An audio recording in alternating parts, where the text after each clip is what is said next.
त्याने एकदाही रिअरव्ह्यू मिररकडे पाहिलं नाही. काही मिनिटांतच दिल्ली कॅन्ट रोड बाहेर पडला. तो सुरक्षितपणे घरी पोहोचला. पण त्या रात्रीचा अनुभव त्याच्या मनातून कधीच गेला नाही.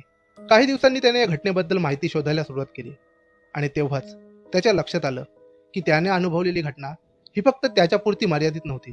अनेक वर्षापासून असं काहीतरी सांगणारे लोक सतत समोर येत होते. मग प्रश्न असा होता, या कथेची सुरुवात नेमकी कधी झाली आणि पांढऱ्या साडीतील त्या महिलेची कथा पहिल्यांदा कोणाच्या तोंडी आली होती?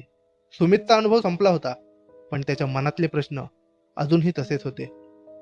घरी परतल्यानंतर पुढचे काही दिवस त्याने इंटरनेटवर जुन्या बातम्यांमध्ये आणि विविध चर्चांमध्ये दिल्ली कॅन्ट रोडबद्दल माहिती शोधायला सुरुवात केली आणि त्याला एक गोष्ट लगेच लक्षात आली. त्याने सांगितलेली घटना ही काही वेगळी नव्हती. वर्षानुवर्षे अनेक लोक जवळपास हाच अनुभव सांगत होते. फरक फक्त इतकाच होता, प्रत्येकाने तो वेगवेगळ्या काळात अनुभवला होता. दिल्ली कॅन्ट रोडबद्दलची सर्वात प्रसिद्ध कथा एका पांढऱ्या साडीतील महिलेभोवती फिरते.